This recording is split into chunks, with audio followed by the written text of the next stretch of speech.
Ninaomba kwa sababu hii mada ni ya Bikira Maria, tuanze kumsalimia kwanza. Kwa jina la Baba na la Mwana na la Roho Mtakatifu.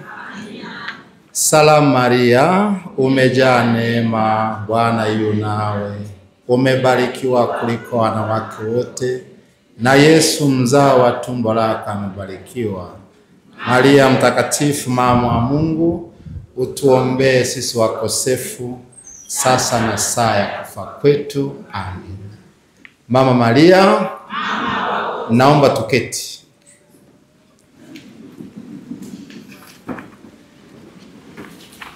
Nimesema mada inahusu ibada ya moyo safi wa Maria na umuhimu wake kwetu.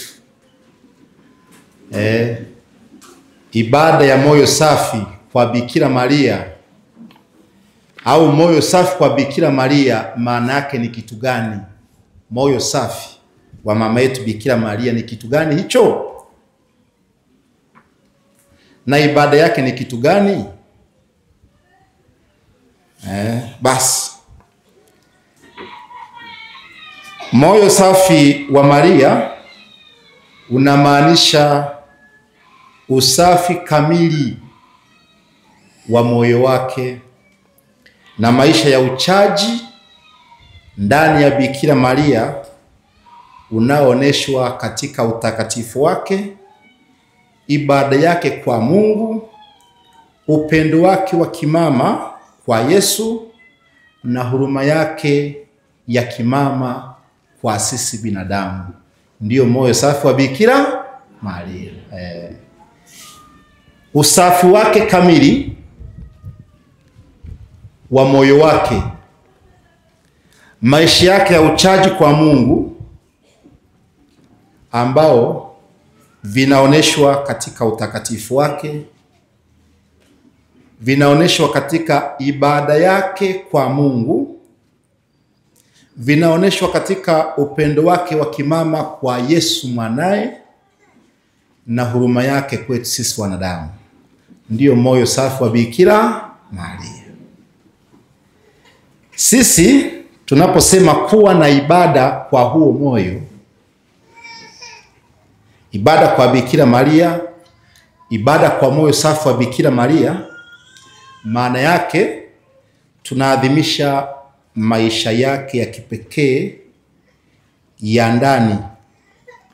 Tunaadhimisha fadhila zake, tunaadhimisha utii wake kwa mapenzi ya Mungu. Tukisisitiza nafasi yake kama mfano wa kuigwa kwetu sisi binadamu. Ndo ibada kwa moyo safi wa Bikira Maria. Bikira Maria sehemu nyingi alipotokea, ametokea akiwasihi binadamu wote wafanye ibada kwa huo moyo safi wa Bikira Maria. Ibada maana yake nini? Wajikabidhi katika moyo wa Bikira Maria. Wajikabidhi. Na yeyote atakayejikabidhi kwa Bikira Maria atashinda. Hata kama ikitokea labda unaona vita ni kali, lakini ukajikabidhi kwake, hata kama vitachukua muda mrefu, Bikira Maria anasema hatimaye moyo wangu utashinda. Ndicho anachosema. Hatimaye moyo wangu utafanyaje? Utashinda. Hata kama vita itakuwa ni kali namna gani, au itakuwa ndefu namna gani, hatimaye moyo wangu safi utafanyaje? Utashinda. Utashinda. Kwa hiyo amesisitiza sana hayo kwamba tunapaswa kujitolea kwa moyo safi wa Bikira Maria. Kujitolea kwa Bikira Maria maana yake nini? Kujitolea kwa Bikira Maria ni kutoa nafsi yako kwa moyo wake safi, kumkabidhi moyo wake Bikira Maria, moyo wako unamkabidhi Bikira Maria ili uwe mtoto wake. Unaanzisha urafiki kati yako na Bikira Maria. Urafiki. Kimsingi kuanzisha urafiki kwa Bikira Maria ndio kujitoa kwa Bikira, ndio kujitoa wewe kwa Bikira Maria. Kuanzisha urafiki. Naamini nyote hapa mko marafiki wa Bikira Maria. Nyote. Kila mmoja wetu. Hii ni hija ya Bikira Maria wa Kawekamo. Kawekamo haimaanishi kwamba kuna Bikira Maria wenu. Bikira Maria ni yule. Bikira Maria aliyetokea Ufaransa Rudi, aliyetokea Fatima Ureno, aliyetokea Kibeho ni yule.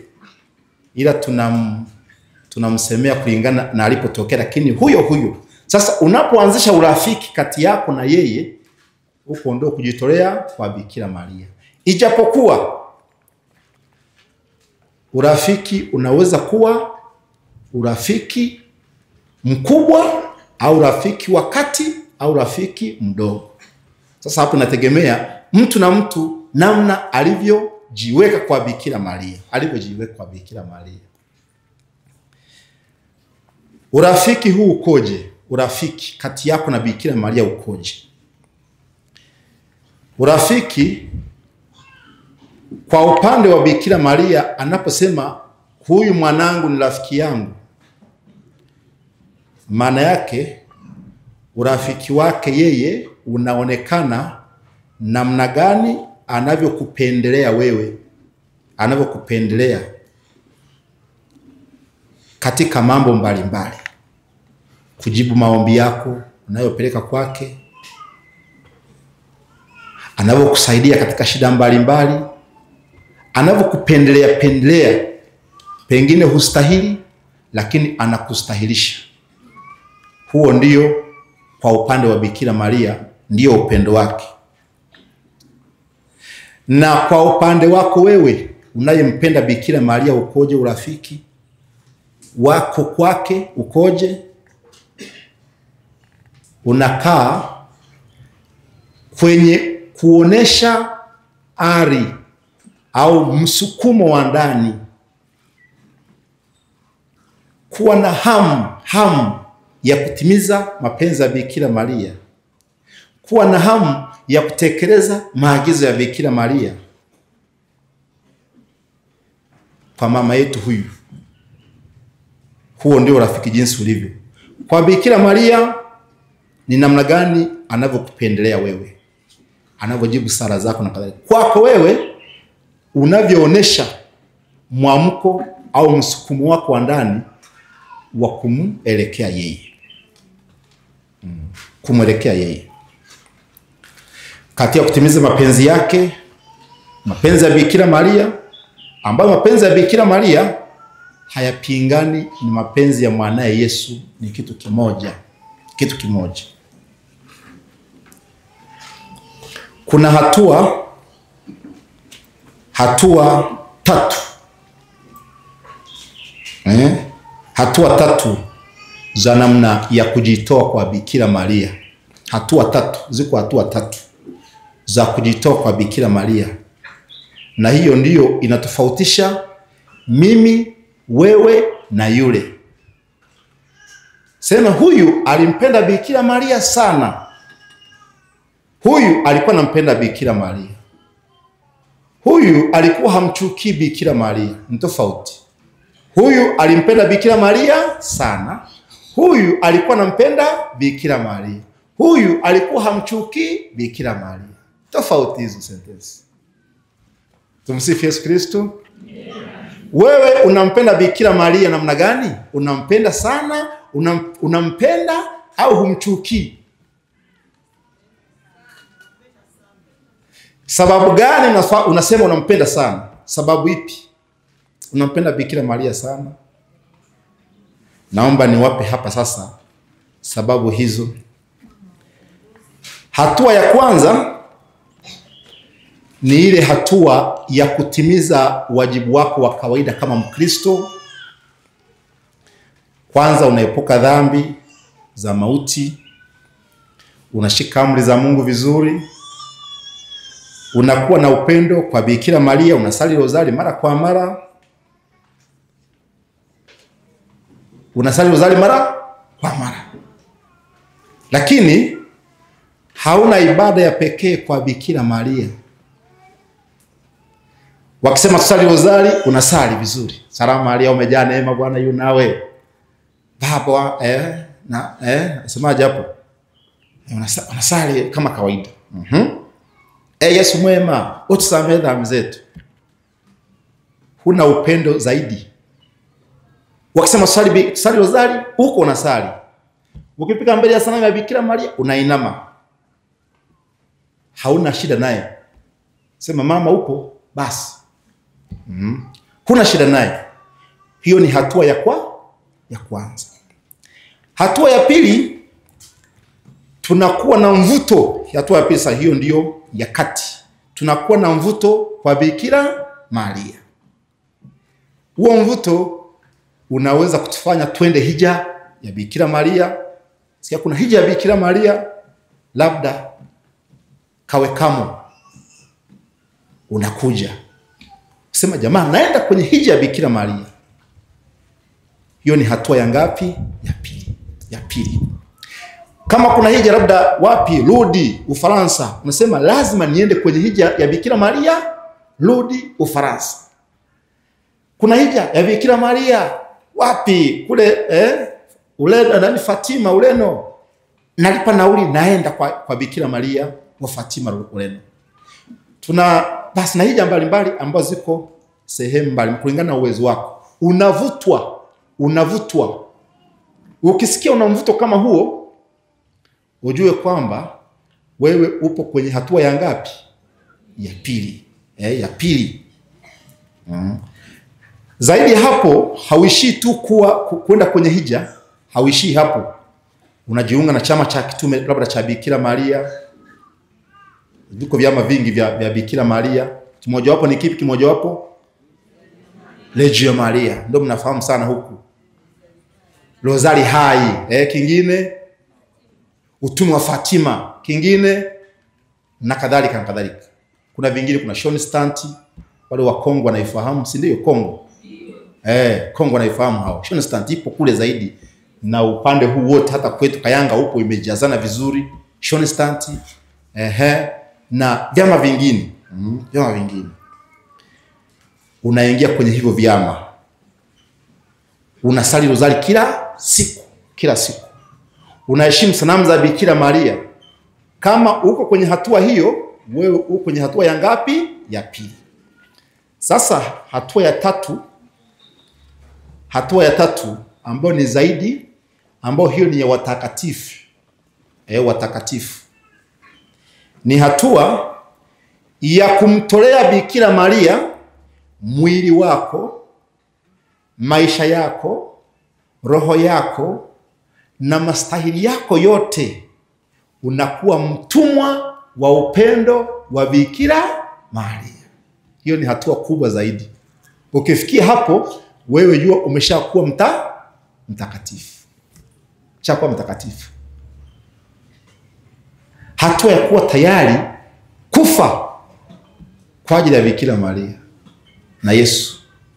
Kufa, kujitolea mwili wako, kutoa nguvu zako, kutoa mali zako, kutoa pesa zako na kadhalika kwa ajili ya Bikira Maria. Sasa mimi Bwana, nataka nitoe mchango kwa ajili ya kujenga groto ya Bikira Maria. Nataka kutoa mchango kwa ajili ya kujenga kituo cha Bikira Maria cha hija. Nataka kutoa mchango, mali hiyo.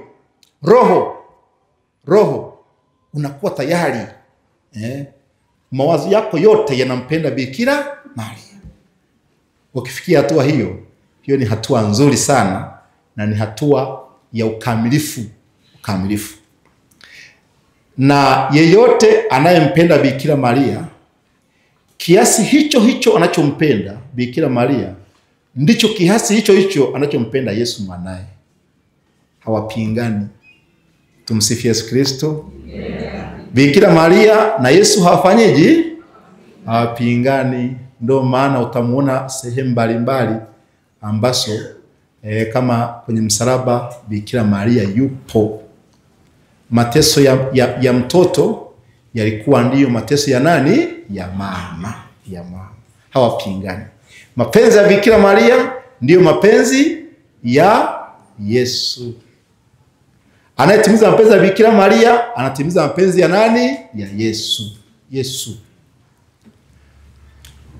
Niliwaambia hapa siku moja mwaka jana, cheo cha Bikira Maria mbinguni ni kikubwa mno.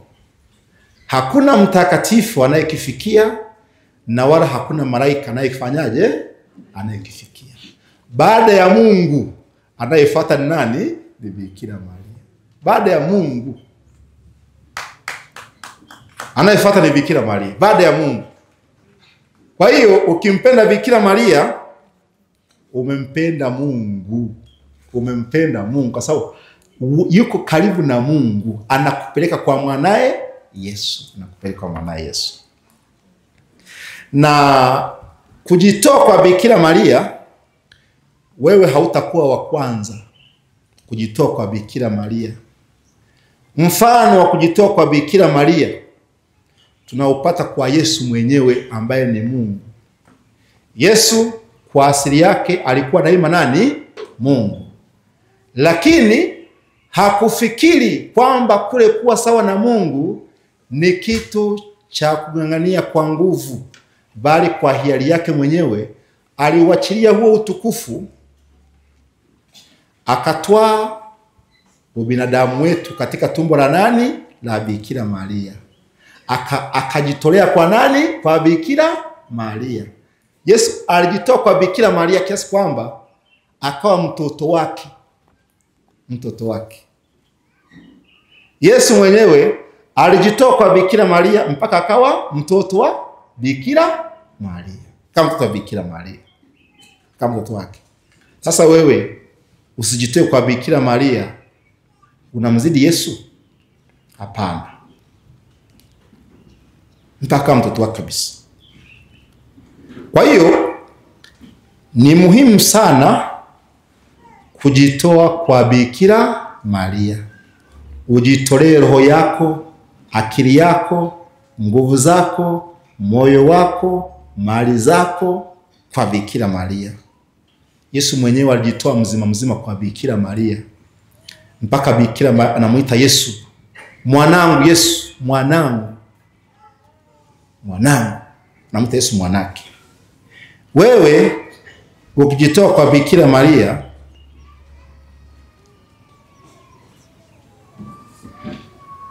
utakuwa kama mdogo wake nani? Yesu. Kwa hiyo yote anayempenda Bikira Maria sana anaitwa mdogo wake Yesu. Anakuwa ni kaka na dada wa nani? Wa Yesu. Mnampenda Bikira Maria? Wewe ni kaka ni dada wa Yesu. Mwambie mwenzako wewe ni kaka na dada wa Yesu. Yesu.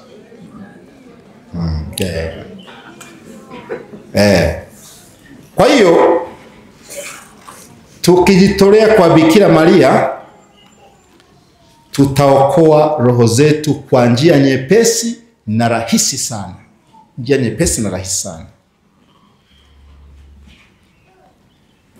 Tunajitoa kwa Bikira Maria kwa malengo mawili.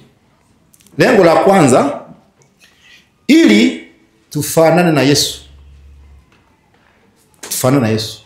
Hiyo ndio lengo la kwanza.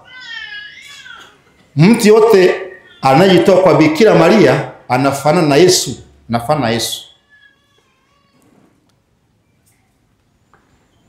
Ambaye Yesu mwenyewe alijitoa kwake kama mali yake.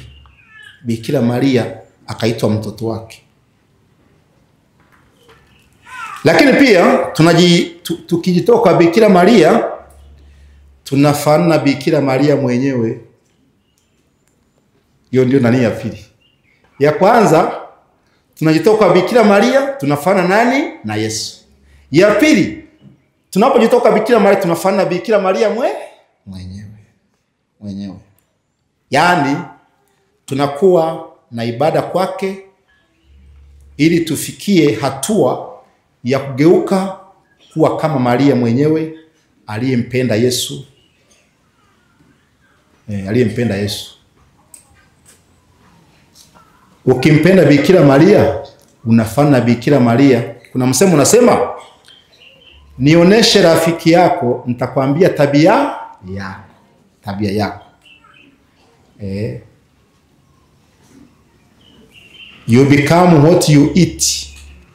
You become what you eat. Ukimpenda mtu mnafanana. Ukimpenda mtu sana, mkalivana, mnafanana katika fikiri, hata kama sio sura. Na wakati mwingine sura zinaweza pia kufanana. Unakuta jamaa alikuwa mweusi, lakini kwa vile amekaa na mweupe, unakuta na sura yake imeanza kubadilika mdogo mdogo. Mdogo mdogo. Mdogo mdogo. Tumsifu Yesu Kristo. Kwa hiyo kumbe, moyo safi wa Bikira Maria tunapoupenda, tunaadhimisha usafi wake, tunaadhimisha maisha yake, tunaadhimisha fadhila zake, tunaadhimisha utii wake kwa Mungu. Kwa Mungu. Kwa hiyo nitaongelea mambo matatu ya namna ya kujitoa kwa Bikira Maria.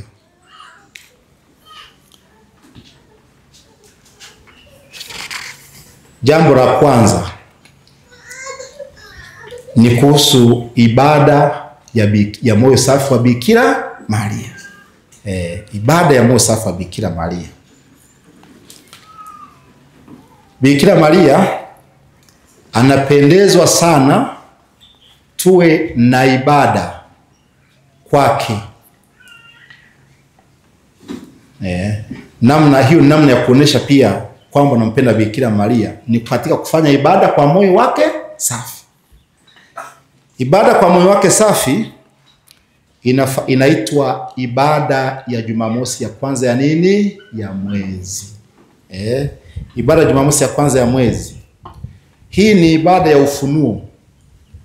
Bikira Maria aliifunua kwa kina Rusia, Jacinta na nani? Na Francisco aliifunua. Akitaka watu wafanye ibada kwake. Watu wafanye ibada kwake. Na hiyo inaitwa ibada ya Jumamosi ya kwanza ya mwezi. Bikira Maria ameomba namna ya kufanya ibada kwake ni kupitia ibada ya Jumamosi ya kwanza ya mwezi. Ibada ya Jumamosi ya kwanza ya mwezi ni ibada ambayo Bikira Maria ametuomba tufanye mambo matano. Mambo matano. Ukitaka kumpendeza Bikira Maria, fanya ibada hii.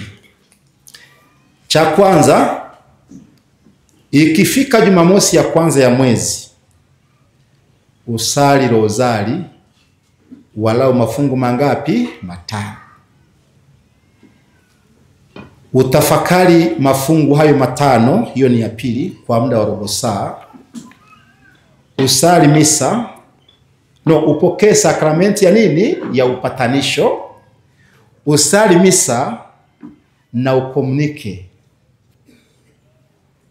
Na ukifanya hayo matendo, unayafanya kwa lengo la malipizi kwa moyo safi wa Bikira Maria.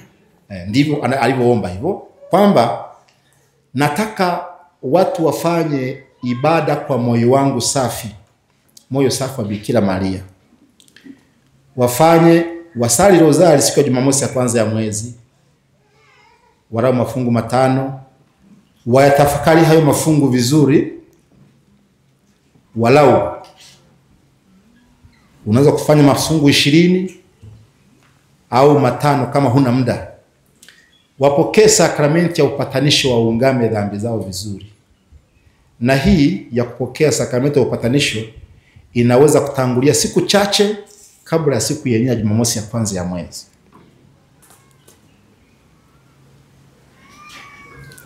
Wasali misa alafu wakomunike. Hiyo inaitwa ibada ya Jumamosi ya kwanza ya nini? Ya mwezi. Au kwa lugha nyingine inaitwa ibada ya moyo safi wa Bikira Maria. Bikira Maria. Kwa nini tunafanya ibada kwa moyo safi wa Bikira Maria? Tunafanya hivyo kwa sababu ambazo ni za kumkufuru Bikira Maria.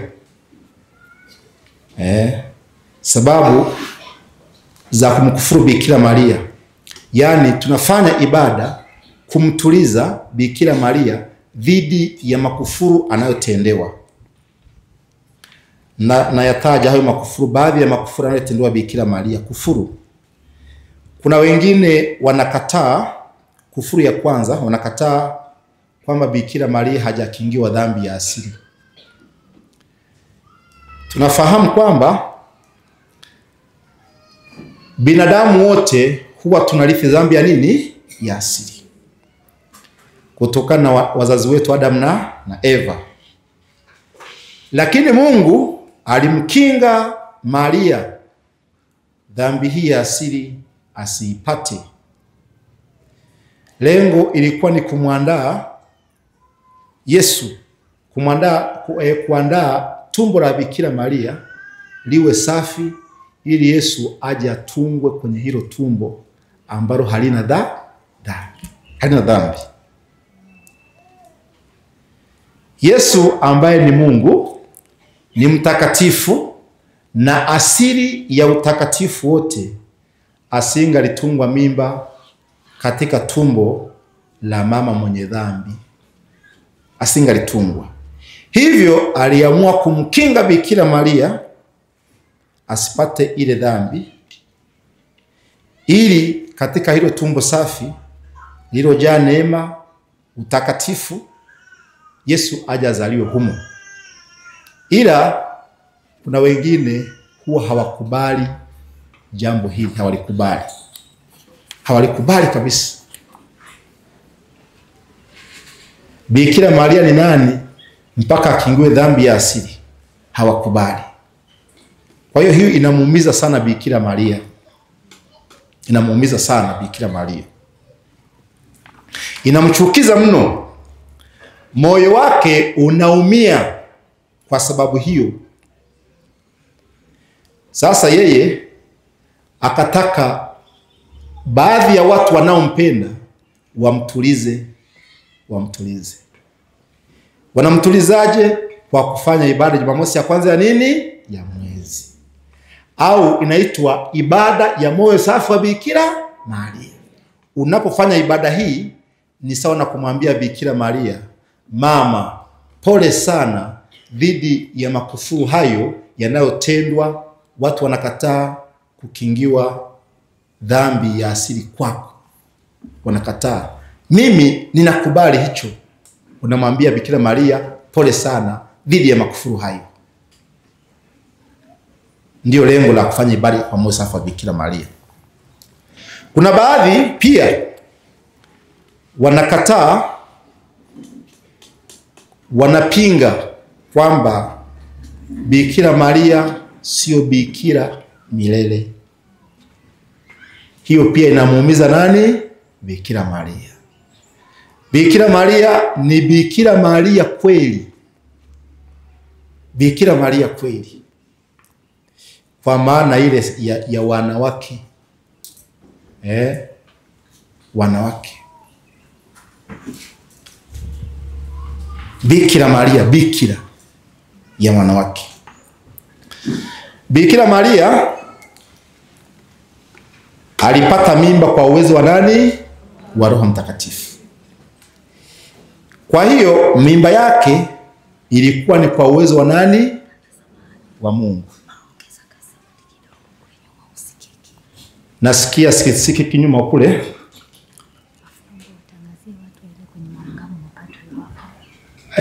Wanaohitaji kwenda kwenye maungamo, mapadre wapo Kwa hiyo mtumie hii fursa ya kuwa mnaenda moja moja kuungama. Mama Maria,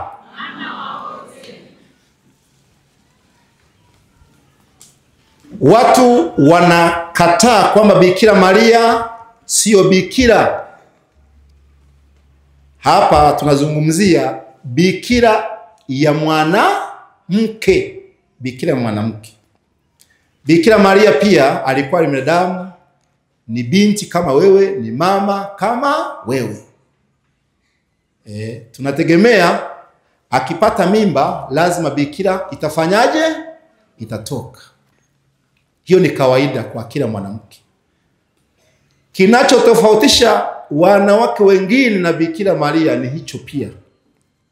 Wengine wakipata mimba na wakajifungua lazima wavunje ubikira wao. Ila haikuwa hivyo kwa Bikira Maria. Tumpigie makofi mama jamani. Haikuwa hivyo. Haikuwa hivyo. Haikuwa hivyo. Yeye alipata mimba kwa uwezo wa Roho Mtakatifu, na pia alijifungua kwa uwezo wa nani? Wa Roho Mtakatifu. Kwa hiyo bikira yake haikuharibika. Haikuharibika. Ilibaki vile vile kama alivyoingia ndivyo alivyofanyaje? Alivyotoka. Alivyotoka. Kwa hiyo alibaki bikira milele. Ndio maana mpaka leo tunasema Bikira Maria. Hatusemi Maria tu, tunasema Bikira Maria. Bikira Maria ni cheo. Ni cheo. Ni cheo. Binti anapokuwa na bikira yake anakuwa na cheo. Anakuwa na cheo. Anakuwa na cheo. Ukishatoa bikira yako hauna cheo. Hauna cheo. Kwa hiyo mtunze bikira vizuri. Ninyi mabinti, muitunze vizuri, utapata heshima kubwa. Utaitwa Bikira Edina, Bikira Sofia, lakini kwa wakati wa hapa duniani. Haitakuwa ya milele. Haitakuwa ya milele kama Bikira Maria. Kwa hiyo tunzeni bikira zenu vizuri.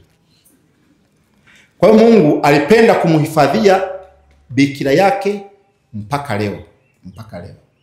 Mpaka leo. Mimba yake ilikuwa ni kwa uwezo wa Roho Mtakatifu. Alipata mimba akiwa bikira, na alipojifungua alibaki bikira. Akamzaa Yesu, Mungu pamoja na nasi Emmanuel. Alibaki bikira kabla ya mimba, kama kabla ya mimba. Kumbe Bikira Maria ni bikira kabla ya kupata mimba na baada ya kupata mtoto. Baada ya kupata mtoto. Bikira Maria ni Bikira Maria milele. Ila sasa kuna wengine hawakubali ukweli huo, wanaupinga. Hiyo inamuumiza Bikira Maria. Unapofanya ibada ya moyo safi wa Bikira Maria ni sawa na kumwambia Bikira Maria, mama pole sana, mimi nakubali kwamba wewe ni Bikira Maria. Ndio sababu za kufanya ibada ya moyo safi wa Bikira Maria. Bikira Maria.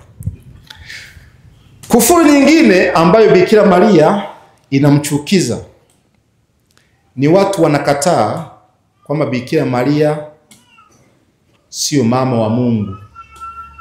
Wanasema Bikira Maria ni mama wa Yesu. Mungu hazaliwi. Watu wanakataa hicho, kwamba Bikira Maria sio mama wa Mungu, ni mama wa Yesu. Hicho kinamchukiza Bikira Maria. Yesu ni Mungu, na huyo Yesu alizaliwa na nani? Na Bikira Maria. Kama Yesu ni Mungu na Bikira Maria amemzaa Yesu, basi kumbe Bikira Maria ni mama wa Mungu. Hiyo ni pia sababu watu wanaokataa kwamba Yesu sio Mungu, wanaokataa kwamba Bikira Maria sio mama wa Mungu, wanamchukiza sana. Wewe ukiwa na ibada kwa moyo safi wa Bikira Maria ni sawa na kumwambia Bikira Maria, mama pole sana dhidi ya hayo makufuru wanayokufuru. Kuna wengine wanaoingiza ndani ya mioyo ya watu ubaridi wa kumpenda Bikira Maria, bado kumpenda Bikira Maria. Wanasema mnaabudu sanamu, wengine wanapeleka kwenye makanisa yao ya kirokole, wanaanza kufundisha umchukie nani? Bikira Maria. Hiyo inamchukiza Bikira Maria. Sasa wewe unapaswa kufanya ibada kumtuliza Bikira Maria. Inaitwa ibada ya kulipia moyo safi wa Bikira Maria dhidi ya makufuru hayo yote hayo. Makufuru ya watu wanaokosa heshima kwa Bikira Maria. Kwa hizo ni sababu zinazofanya zinazotusukuma tuweze kufanya ibada kwa moyo safi wa Bikira Maria. Lengo ni kumtuliza Bikira Maria. Kumbe ndugu zangu, sasa sisi tunapaswa kumheshimu Bikira Maria kwa kufanya ibada na kupenda moyo wake safi. Kufanya ibada ya Bikira Maria na kumpenda zaidi.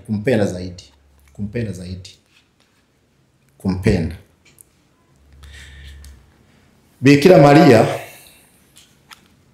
anatoa ahadi kwa yeyote atakayefanya ibada kwa moyo wake safi.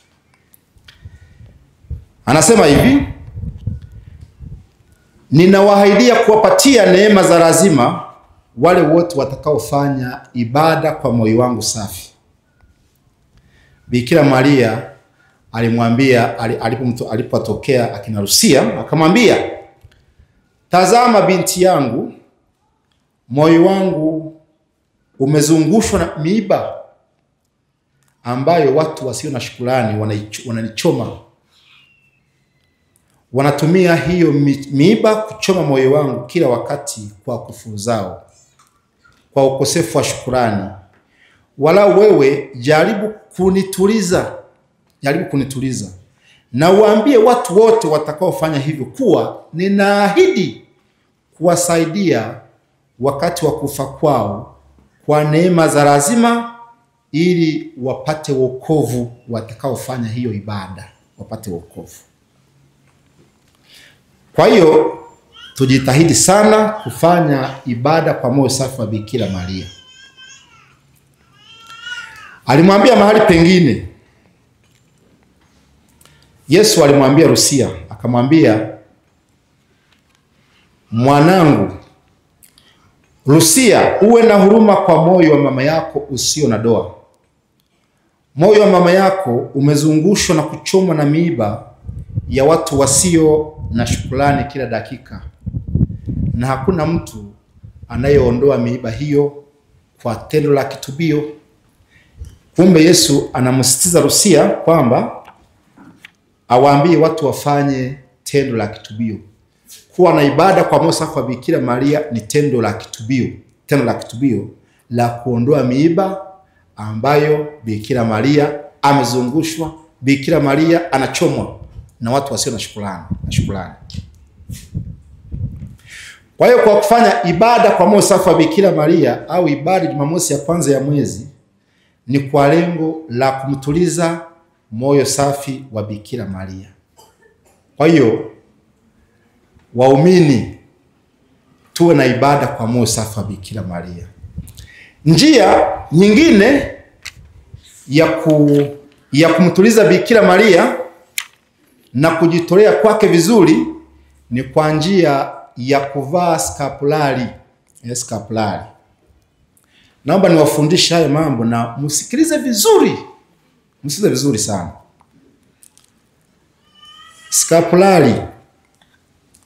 Skapulari ni nini? Je, nyote mshawahi kuona skapulari nyote? Mmezivaa? Wengine mmezivaa, wengine hamjafanyaje? Hamjazivaa. Naomba niwaoneshe hapa skapulari inayofanana.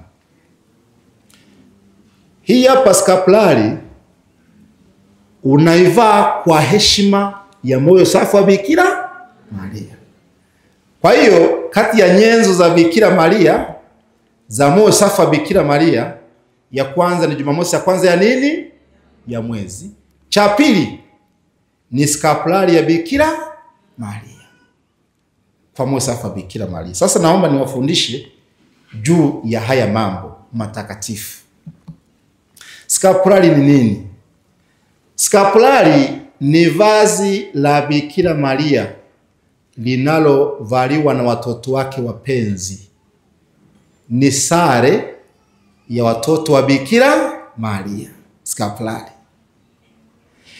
lililotolewa na Bikira Maria mwenyewe kwa ajili ya binadamu wote wavae hii skapulari. Skapulari ni sare ya watoto wa Maria, ni sare ya watoto wa Maria. Skapulari hii ilianzishwa na Bikira Maria mwenyewe alipomtokea Mtakatifu Simoni Stoki. Mtakatifu Simoni Stoki. Huyu Simoni Stoki ilikuwa tarehe 16 mwezi Julai mwaka 1251. Alimpatia skapulari ya kwanza na kumwambia, mwanangu, pokea vazi hili. Vazi hili itakuwa ni alama ya upendo wangu wa pekee kwako wewe na kwa wote watakaolivaa. Kumbe skapulari ni alama ya nini? Ya upendo kati ya Bikira Maria na wewe mwenye kuivaa hiyo skapulari. Mwenye kuivaa hiyo skapulari. Akasema, mtu yeyote atakayekufa amevaa hii skapulari hataenda motoni mwa milele. Yeyote atakayekufa amevaa skapulari shingoni hataenda motoni mwa nini? Mwa milele. Ndio hadi yake inavyosema hivyo. Skapulari hiyo. Mama Maria. Kwa hiyo yeyote atakayekufa amevaa hii vazi hawezi kuingia motoni mwa nini? Mwa milele. Hiyo ni ahadi ya Bikira Maria kwa wanaoivaa. Sasa tunapovaa hii skapulari, Bikira Maria anatuambia mambo matatu. Jambo la kwanza, anatuambia kwamba atatulinda katika hatari zote za roho na za nini? Na za mwili. Zote za roho na za mwili atatulinda nazo, ziwe ni za kiroho, ziwe ni za nini? Za kimwili. Za kimwili. Cha pili, nitakuja kueleza baadaye, kwamba atatusaidia saa ya kufa kwetu ili tufe kitakatifu sana. Ukiwa umevaa hii skapulari. Kwa hiyo yote anayevaa skapulari hii hawezi kufa kidhambi. Anakufa kitakatifu. Sio kwa mastahili yake, bali kwa sababu Bikira Maria atamsaidia afe kitakatifu. Ya tatu, anasema atakuokoa toka toharani mapema sana. Mapema sana toka toharani. Mama Maria, mnapenda kwenda mbinguni? Vaa skapulari. Vaa skapulari. Vaa skapulari. Nitaeleza moja baada ya jingine. Skapulari ni alama au ishara ya upendo kati ya Bikira Maria na mtoto wake mwenye kuivaa, yani wewe na nani? Na mimi. Ni alama au ishara ya nje ya kujitoa kabisa kwa moyo safi wa Bikira Maria ili kutimiza mapenzi yake, ambayo hayo mapenzi ndiyo mapenzi ya mwanae Yesu. Ni mapenzi ya mwanae Yesu. Umuhimu wa kuvaa skapulari ni nini? Umuhimu wake ni nini? Kwa kuvaa skapulari, Bikira Maria kwa njia skapulari hiyo hutulinda sana kwa namna ya pekee na katika mambo mengi mno. Cha kwanza, kwa njia skapulari Bikira Maria hutulinda dhidi ya moto wa nini? Wa milele. Moto wa milele. Hii skapulari anatulinda tusiingie motoni mwa milele. mtu yote anayevaa skapulari hii akifa, kwanza saa yake ya kufa Bikira Maria mwenyewe atamsaidia kwa namna ya pekee sana, ili kwanza afe akiwa ameungana na Mungu na sio kuungana na shetani. Chono cha kwanza. Na hii tunakuta katika maneno ya Bikira Maria mwenyewe aliyomtamkia Simoni Stoka, akisema na mnukuu, alimwambia wakati anampatia Simoni Stoka, akisema, pokea vazi hili mwanangu, vazi hili litakuwa ni alama ya upendo wangu wa pekee kwako na kwa wote watakaolivaa. Mtu yeyote akifa amevaa skapulari hii hataenda motoni mwa milele. Hii ni ahadi nzuri mno. Ahadi nzuri mno. Mwenye kuvaa skapulari roho yake itakingwa na moto wa jehanamu. Moto wa jehanamu. Ningeliwaomba sana kila mmoja avae hii skapulari, kila mmoja aivae. Kila mmoja aivae. Umuhimu wa pili, sikiliza vizuri. Umuhimu wa pili. Mtu akifa amevaa skapulari hii ataokolewa toka toharani mapema sana. Mapema sana. Toharani. Mama Maria, toharani ni kitu gani? Kwa toharani ni kitu gani?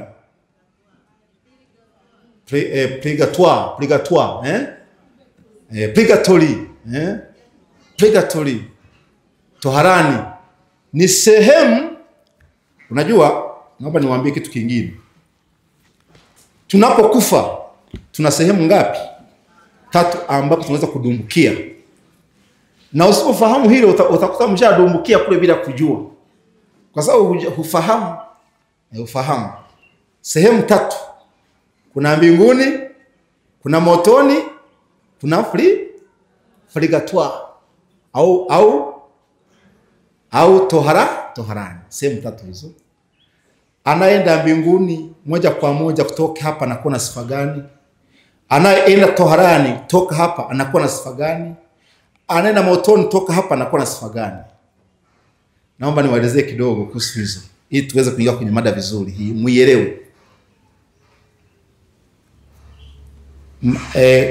Canon law, mafundisho ya kanisa ya dogma yanasema hivi: mtu yeyote anayekufa akiwa na dhambi ya mauti bila kuwa ameiungama au ameitubu, akafa nayo, anaingia motoni mwa milele, hata kama ni dhambi hii moja. Mama Maria. Kwa hiyo ukifa na dhambi moja ukafa nayo bila kuwa umeitubu au kufanyaje, kuiungama, ukifa nayo unaingia motoni moja kwa moja. Hata kama ni moja. Na kule motoni mwa milele si kwamba wote wanapata adhabu ile. Adhabu zinatofautiana. Kuna aliyekufa na dhambi 20, wewe ukafa na moja. Hamwezi kulinganisha mateso mnayoyapata kule motoni mwa nini? Mwa milele. Lakini hayo mateso unayopata hayo mateso unayopata ni ya milele, hata kama ni ya kawaida, lakini ni ya milele. Ndio maana ya motoni mwa nini? Mwa milele. Yule mwenye mengi makubwa, kwa sababu kulingana na dhambi zako yatakuwa ni makubwa, lakini ni ya milele na nini? Na milele. Hayo mafundisho wengi hawayafahamu hayo. Naomba tuyajifunze vizuri. Haya, anayeenda mbinguni moja kwa moja, anaenda motoni kwanza toharani moja kwa moja, ni yule ambaye amekufa, lakini wakati wake wa kufa amekufa ametubu dhambi zake, amezitubu.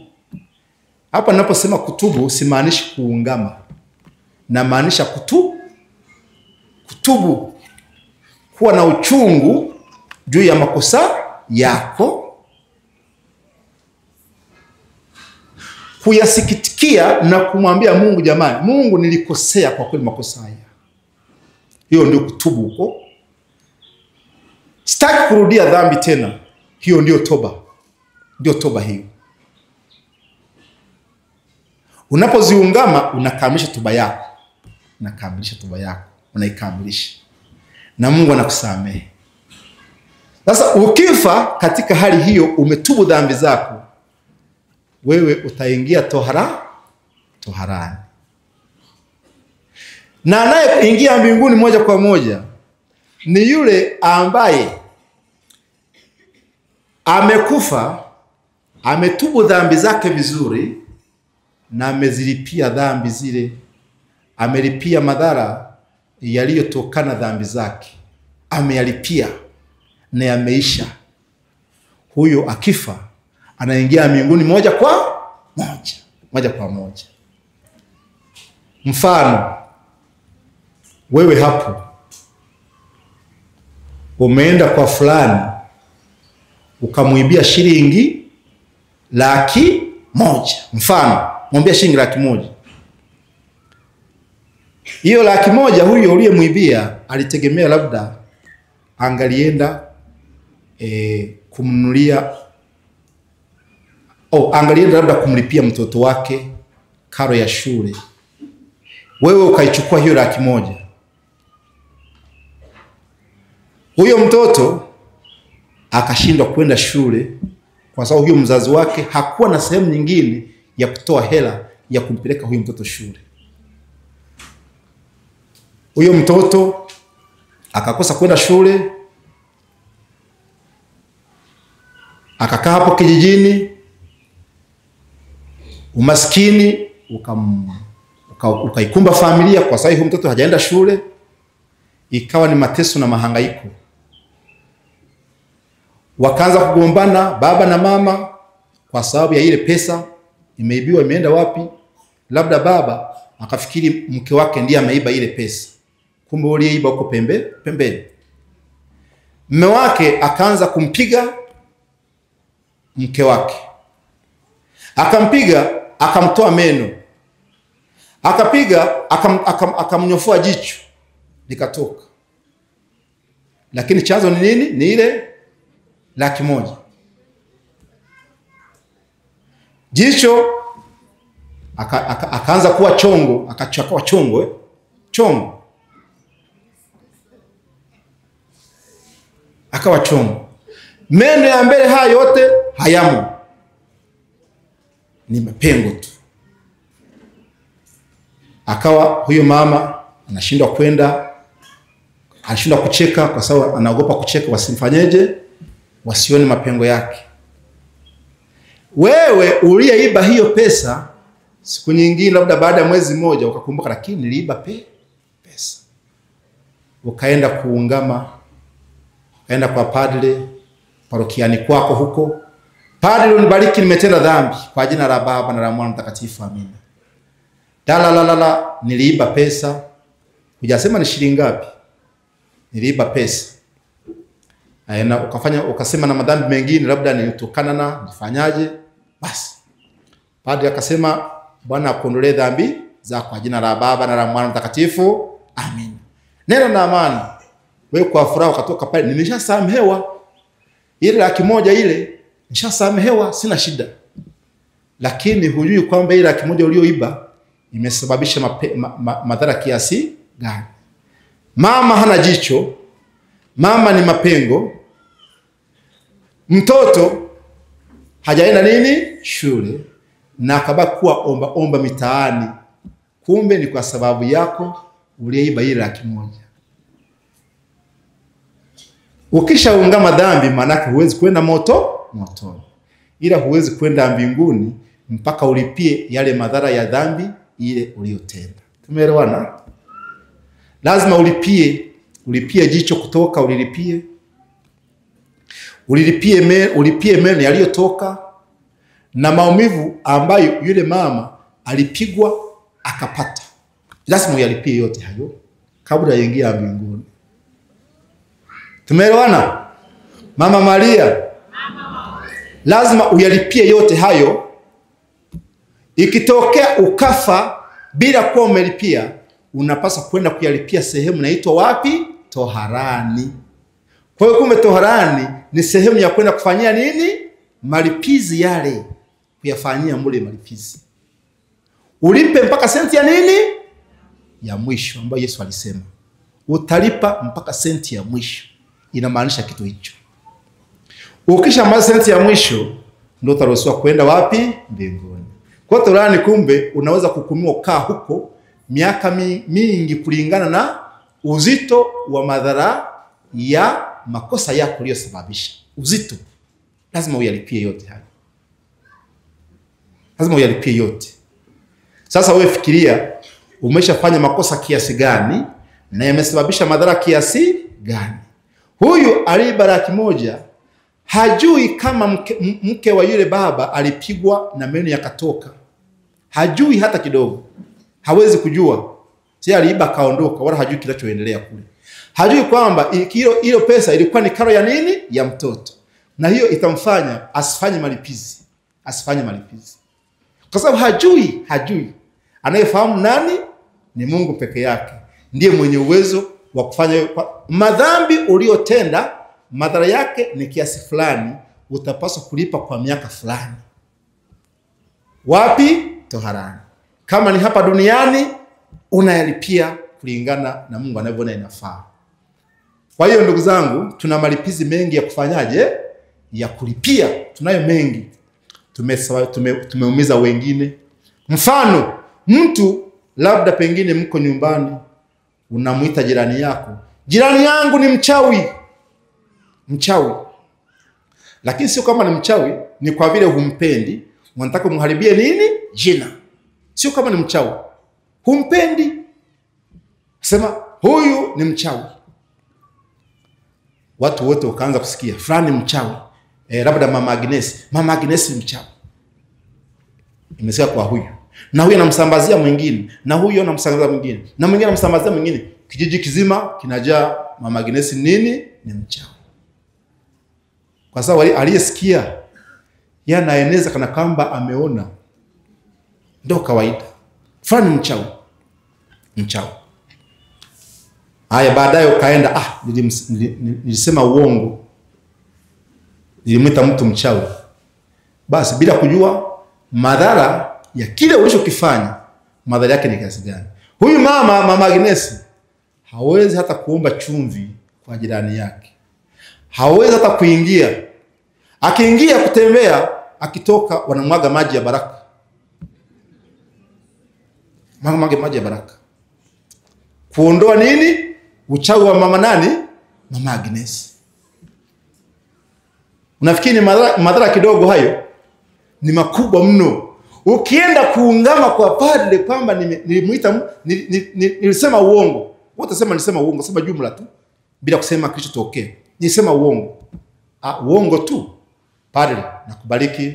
Baba, unaondoa dhambi zako kwa jina la Baba na Mtakatifu. Amina. Umetoka pale, imeisha hiyo.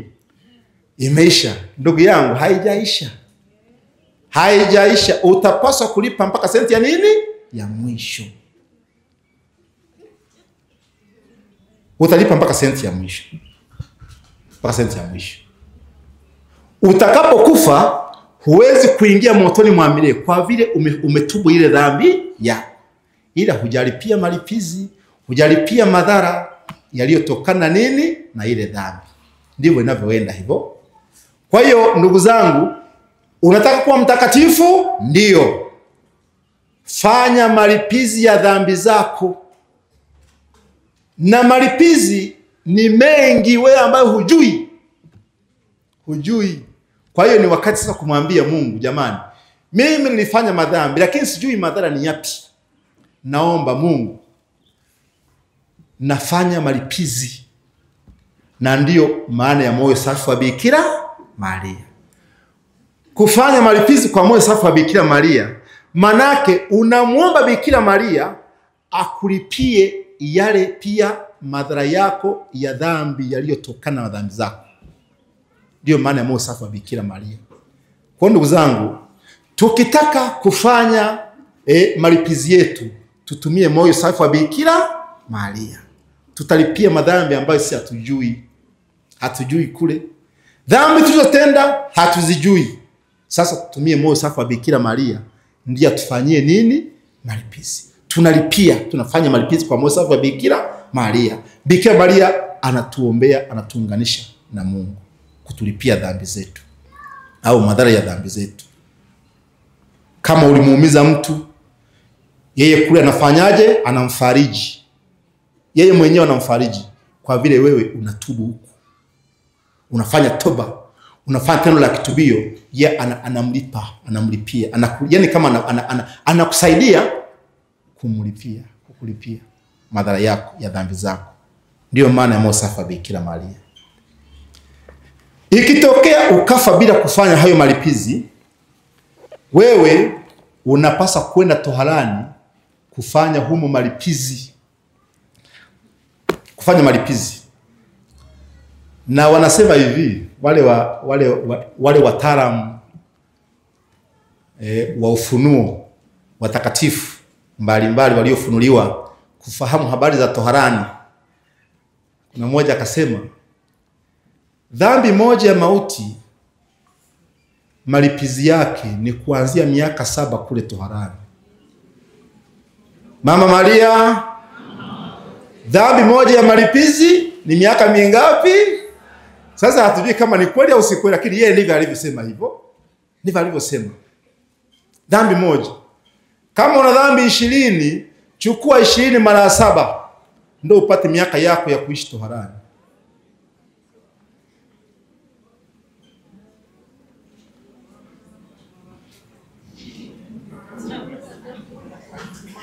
Miaka yako ya kuishi toharani. Sasa lakini haya yote yanawezekana kuyamaliza endapo utajikabidhi kwenye huruma ya Mungu kama anavyoifunua kwetu. Unaweza kuyamaliza upesi. Sasa nilichokuwa nataka kueleza ni hiki hapa. Bikira Maria anasema hivi, mtu akifa amevaa skapulari yangu hii hapa, ataokolewa toka toharani mapema sana. Toka toharani mapema sana. Roho ya mtu aliyekufa amevaa skapulari itaokolewa toka toharani Jumamosi ya kwanza ya mwezi baada ya kifo cha huyo mtu mwenye kuivaa. Hiyo ni nzuri sana. Nzuri sana. Kwa mfano, wewe umekufa nayo na hiyo skapulari, ukahukumiwa kwa toharani miaka labda 20.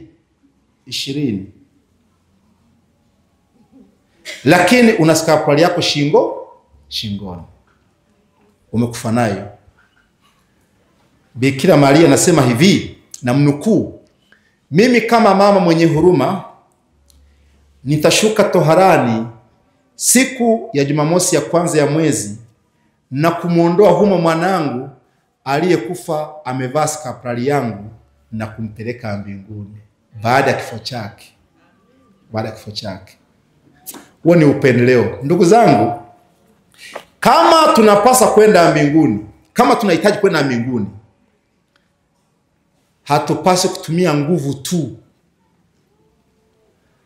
Tunapaswa kutumia huruma ya nani? Ya Mungu, ambao anaifunua kwetu. Ndio tutaenda mbinguni kwa njia nyepesi na rahisi. Njia mojawapo ni ya kumpenda Bikira Maria na kujitolea kwa moyo wake safi. Moyo wake safi.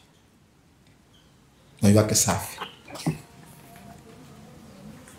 Kumbe kila Jumamosi ya kwanza ya mwezi Bikira Maria huwa anashuka toharani na kumuondoa humu mtoto wake mpenzi aliyeshika maagano ya skapulari yake na kumpeleka mbinguni.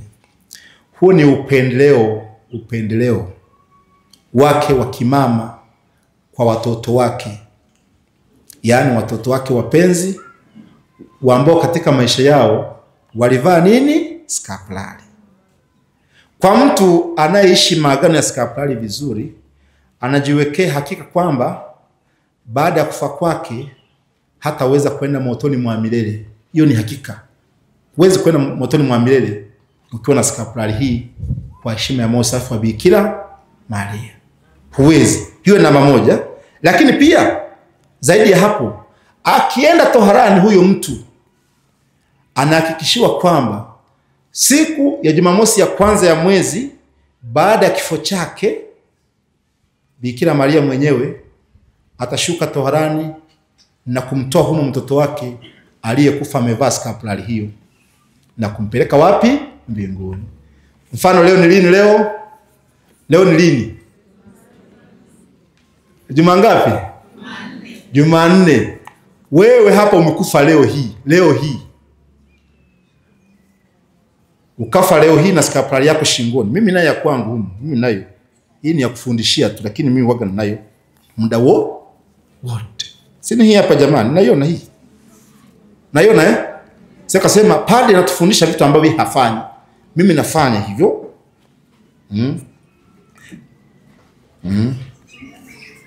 Mama Maria, vaeni skapulari mtakuwa salama sana. Kwa heshima ya moyo safi wa nani? Wa Bikira Maria.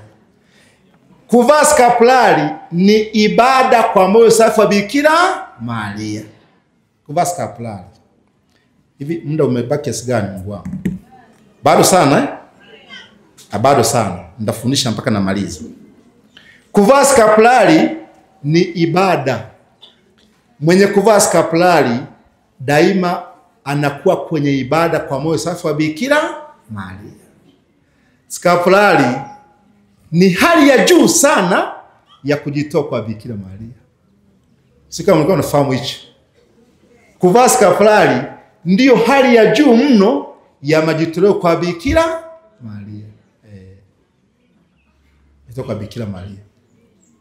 Ningeliomba hata nyote leo mkatoka mmevaa skapulari hizi.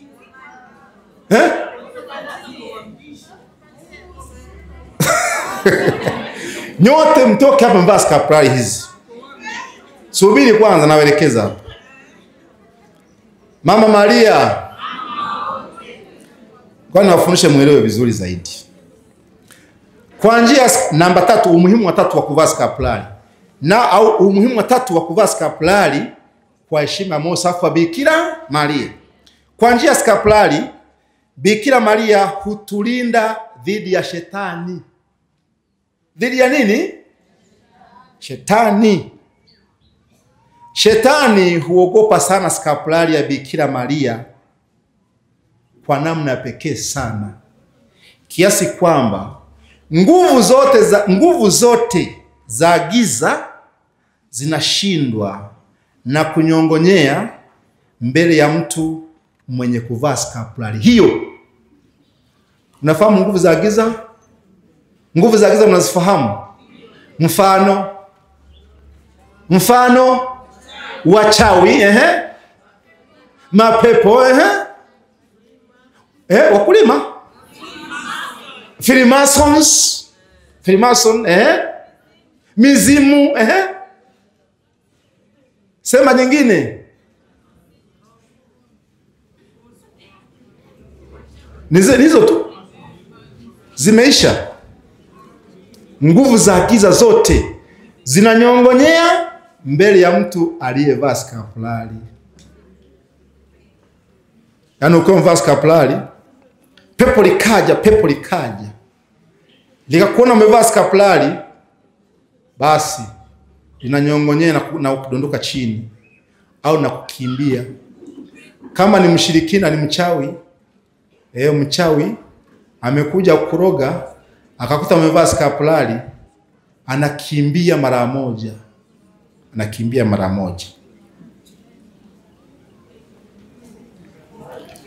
Msichana mmoja, naomba ni wanani, msichana mmoja alienda kuungama kwa Padre Yohane Maria Vianney. Kabla ya kuanza kuungama, huyo padre huyo alimwambia yule msichana, alimweleza historia yake ya nyuma kidogo. Akamwambia, unakumbuka siku chache zilizopita katika ukumbi wa dansi. Ukumbi wa nini? Wa dansi.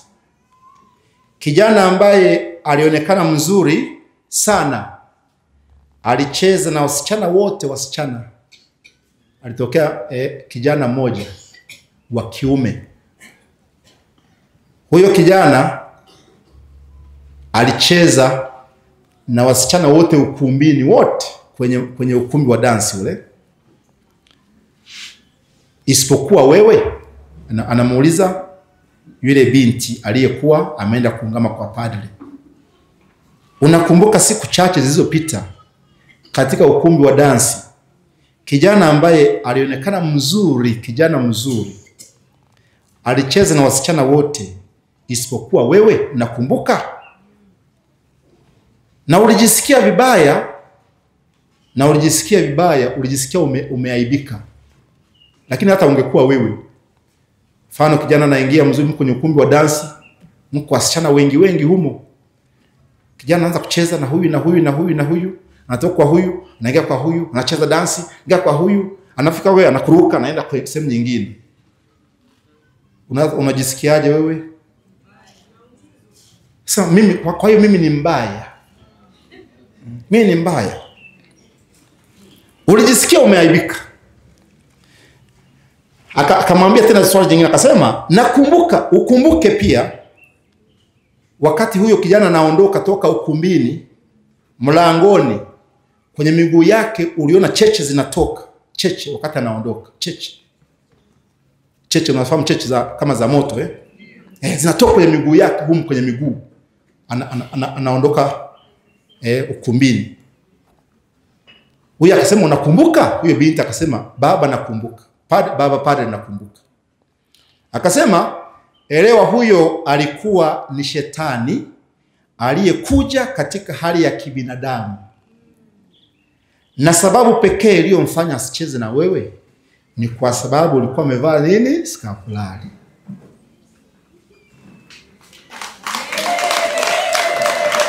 Kwa nini mabinti, vaeni skapulari mabinti.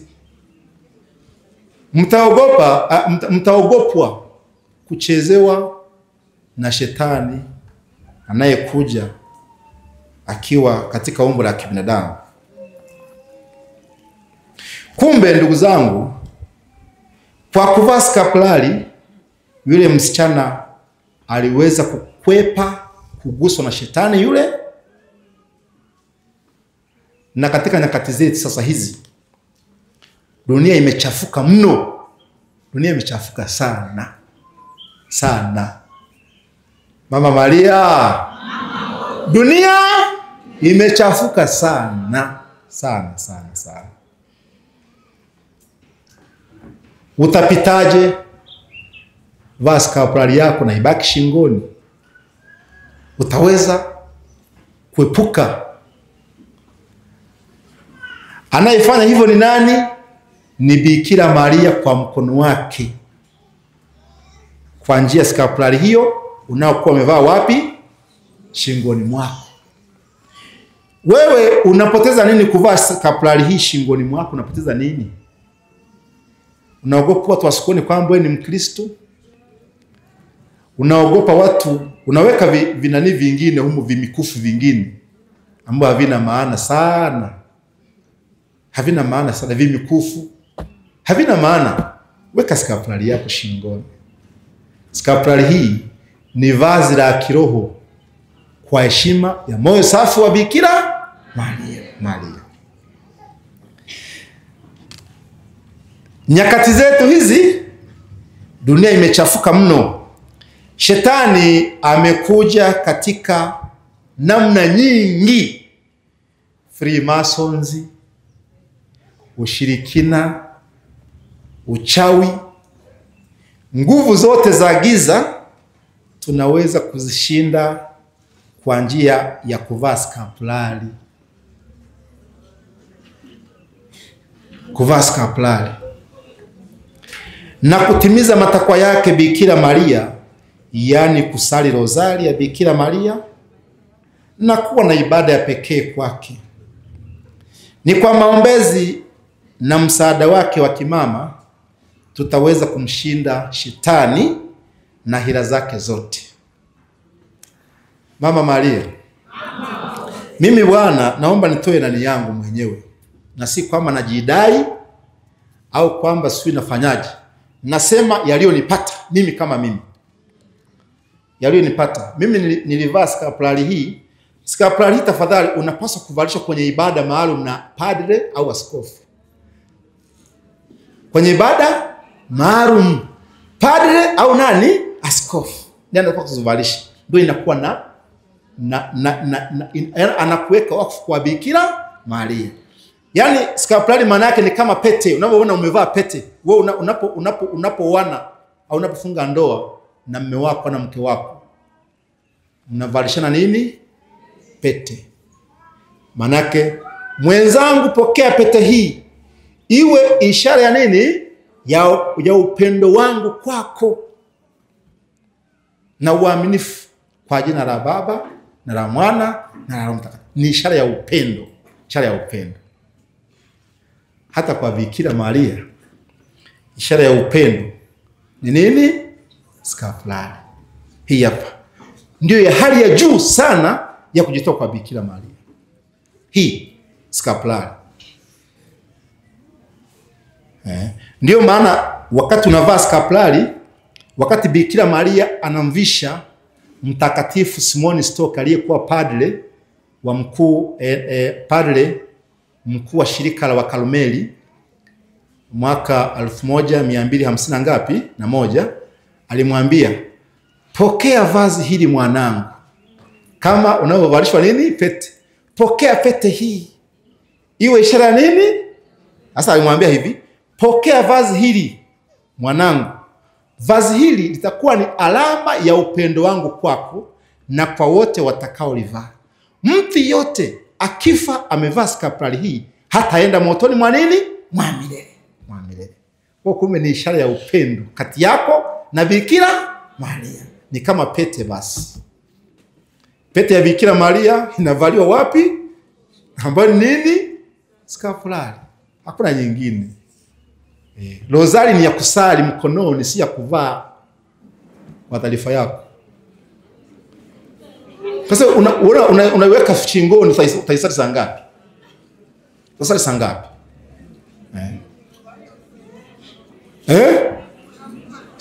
Shingoni weka skapulari, mkononi sali nini? Rozari. Mama Maria. Kwa hiyo ndiyo pete hii, ni pete kati yako na nani?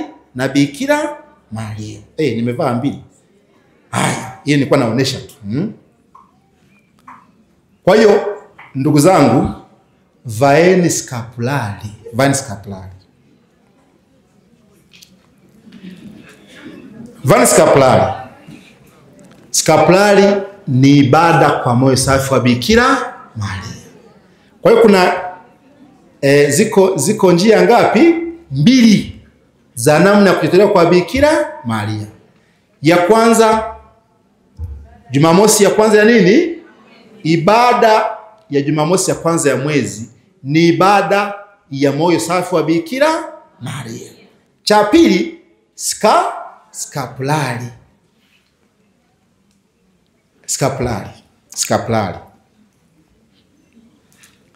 Sasa hebu sikia nyingine hapa. Nguvu zote za giza tutaweza kuzishinda kwa kuvaa skapulari ya mama yetu Bikira Maria na kutimiza matakwa yake, yani kusali rozari ya mama yetu Bikira Maria. Ni kwa maombezi ya mama yetu na msaada wake wa daima tutaweza kumshinda shetani na hila zote. Shetani anaogopa sana skapulari. Siku moja mwenye heri Francis, skapulari yake, huyu alikuwa ni padre, skapulari yake ilidondoka ikapotea. Alipoamua kuvaa nyingine, alisikia kelele za shetani akisema, ondoa vazi hilo, maana linahamisha roho nyingi toka kwetu. Huyo ni shetani huyo, anamwambia padre nani? Francis. Sema, ondoa vazi hilo, maana linahamisha roho nyingi toka kwetu. Kumbe mwenye heri huyu Francis ni mwenye heri sasa hivi, alikuwa ni padre, akatambua kwamba kumbe kuna vitu ambavyo shetani anaviogopa. navyo ni jina takatifu la Yesu, jina la takatifu la Bikira Maria, msalaba mtakatifu, lakini pia skapulari ya mama yetu Bikira Maria. Kumbe ndugu zangu, vaeni skapulari. Tunapovaa skapulari, hadi ya Bikira Maria anasema kwamba atatulinda katika hatari zote za roho na za nini? Zote. Atatulinda nazo. Za roho kwenda motoni mwa nini? Mwa milele. Roho yako kushambulia shetani. Haya, za mwili. Mfano za mwili, kwa mfano zipi? Za kimwili. Moja, hatari za kimwili, mfano ajali mbaya, ajali ambazo zinaitwa Freemason, shetani, si ndio? Ajali nini? Mbaya. Sasa jambo jingine, ukamvaa skapulari hii, hata kama uko kwenye gari, labda wanataka kulitoa Freemason ile gari, kupata ajali ya Freemason, kama umo, gari hiyo haiwezi kupata hata ajali. Kwa hiyo utaokoa hata watu wengine ambao wangepata ile ajali wakafa. Ila kwa vile wewe umo, mtoto wa mama yetu Bikira Maria, unalindwa na mkono wa Bikira Maria, unaokoa hata wengine wasiingie kwenye ajali hiyo. Kwani usivae skapulari? Mama Maria, kwa nini usivae skapulari ya mama yetu Bikira Maria? Vaeni.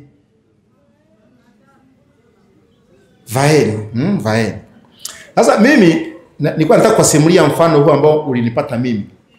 Mama Maria, mimi ni mlezi wa utume wa Fatima wa Jimbo Katoliki la Kayanga.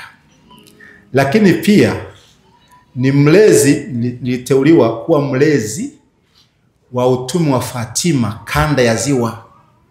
Kwa maana kwamba metropolitan ya Mwanza hii, sio? Mimi ndiye mlezi. Tumeelewana? Sasa moja ya nyenzo ambazo wanafatima wanavaa pia nini? Ni skapulari. Lakini sio kwa hao tu. Watu wote wanapaswa kuvaa hii skapulari. Lakini wale wanataka kuwa mfano wa mbele, kuhamasisha wengine wafanyeje? Wavae. Sasa ilikuwa mwaka 2001. Nilienda kwenye hija ya wanautume wa Fatima kule Mbeya, hija ya kitaifa. Nilitembea tu na gari langu kutoka Kayanga kwenda wapi? Mbeya. Sasa nilipofika kule, nilienda kwa maazimio ya kujiweka wakfu kwa Bikira Maria. Kujiweka wakfu kwa Bikira Maria. Kupokelewa katika utume huo, kupokelewa kwa Bikira Maria, na mimi niwe mmoja wapo walioweka ahadi, sio tu kuwa padri mlezi, bali mwenyewe niwe nini? Niwe mtu mwenyewe. Basi nikaweka ahadi hizo. Nilikuwa nimeenda kwenye gari na baadhi ya wanachama, walikuwa wangapi? 4. Wote walikuwa na vaa skapulari, nilikuwa nimeshavaa skapulari. Nilipoenda kule, kwa sababu skapulari huwezi kujivalisha mpaka uvalishwe na padri mwingine. Nilipoenda kule kwenye ile ibada ile hija ya Fatima kule Mbeya, nikamwomba Askofu Gervasi Nyaisonga, askofu mkuu, kwamba mimi kati ya watu utakao wapokea na kuwavalisha skapulari katika ibada maalum, na mimi ni miongoni mwao. Akanikubalia. Na watu wakaona ni cha ajabu. Watu weka sema, Father kweli I say, yani of course walifurahi, si kwamba ni cha ajabu kwamba, bali walifurahi mno watu wote. Askofu mwenyewe akafurahi sana, mpaka akalisemea. Basi sasa wakati nilitoka kule naendesha mwenyewe. Basi naendesha nikaenda mpaka nyumbani. Nikafika, naenda Kayanga. Nimeshatoka Bukoba mjini naelekea Karagwe. Nikafika sehemu fulani, panaitwa sehemu za Kajunguti. Kuna wengine kama mlishawahi kwenda, mnafahamu Kajunguti pale. Huwa kuna ukungu mwingi wakati wa nini? Wa mvua. Ukungu mwingi unatanda kweli. Basi nikatoka huko pako vizuri, hakuna ukungu, naingia sehemu ya nini? Ya ukungu. Na hapo ilikuwa saa 7 za usiku. 7 za usiku. Tuko tunaendesha gari, kuna wengine huko watatu, alafu mmoja hapa. Huyu ndiye kwa naye alikuwa dereva mwenzangu, tunasaidiana kuendesha. Safari ilikuwa ndefu sana. Basi tulipofika pale kwenye ukungu ule, niliuingia ghafla kwa sababu ilikuwa ni usiku. Kwanza ni giza, unapiga mwanga, hauendi sana kuona kama kuna ukungu kule. Naingia kwenye ukungu. Alafu naingia kwenye ukungu, hapo kuna kundi la ng'ombe. Wanafanyaje? Wanahama kutoka upande mmoja wa barabara kwenda upande mwingine wa nini? Wa barabara. I say, siku hiyo ndipo niliamini miujiza kwamba ipo. Miujiza. Mnafahamu muujiza? Mshawahi kutendewa muujiza nyinyi? Basi mimi siku nilitendewa muujiza unaoonekana live. Live bila chenga. Sasa lile kundi la ng'ombe, kumbuka mimi na skapulari, wale wenzangu wote wana nini? Skapulari. Nilikuwa nimeshawavalisha mwenyewe kama padri sasa. Na mimi nikavalia wapi? Kule na askofu mkuu nani? Gervasius Nyaisonga. Basi ng'ombe wa mabarabarani, na mimi nilikuwa nakimbia kwa sababu nilikuwa nishakuwa na usingizi, nakimbia ili niwahi nikapumzike. Na sote tukapumzike, sio mimi tu na wengine wote. Japokuwa wengine walikuwa wanasinzia njiani kwa sababu waendeshi wenyewe hawana shida. Basi kusema ukweli niliona sasa uko speed 100, ng'ombe wako hapa, unakapata breki zinani zishike, haziwezi kushika. Cha ajabu niliona gari langu nilikuwa naendesha likapaa kwenda juu kama ndege, likanyoka kabisa mpaka kule. Ilikuwa ni kundi refu sana, toka hapa mpaka kule, likaenda mpaka wapi? Mpaka kule kama ndege. Nikaamini kumbe nani gari langu ni ndege.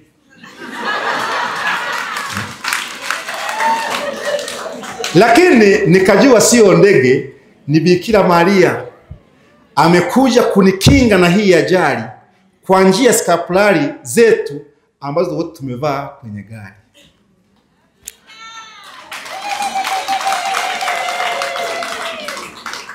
Siku hiyo ndio niliamini muujiza, kwamba muujiza ifanyeje? Ipo. Si kama nilikuwa siamini, lakini walau kwangu mimi hiyo ilikuwa ni mfano, yani ilikuwa ni muujiza live kabisa. Niliamini.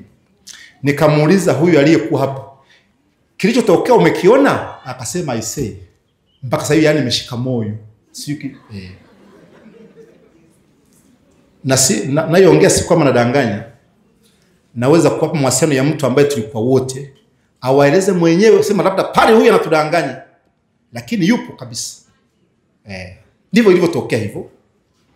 Kumbe nikajua kwamba kwa mkono wa Bikira Maria, kwa njia ya skapulari, Bikira Maria hutulinda dhidi ya hatari zote za roho na za nini? Za mwili. Za roho ni zile za kuangamia kwenye moto wa nini? Wa milele. Za roho ni zile za roho yako kupagawa na mashetani. Roho yako kupagawa na mapepo. Roho yako kushambuliwa na nani?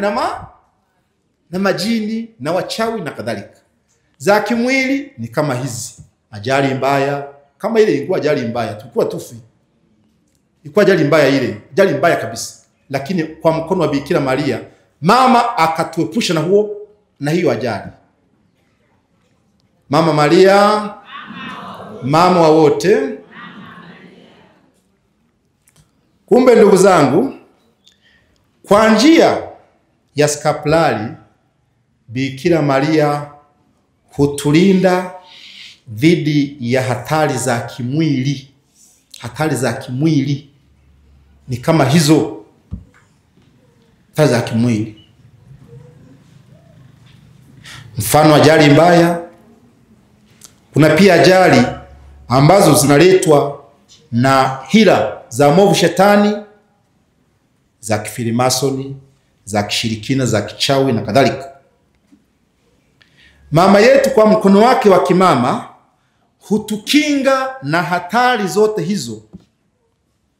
Kuna ushuhuda wa Baba Mtakatifu Yohane Paulo wa pili ambayo ilitokea tarehe ngapi? Tarehe 13 ya mwezi wa 5 mwaka 1981. Nakumbuka, nafikiri wengine mnakumbuka hatari hiyo. Alipigwa risasi, nakumbuka Ile risasi kimsingi ilikuwa imemlenga imuue.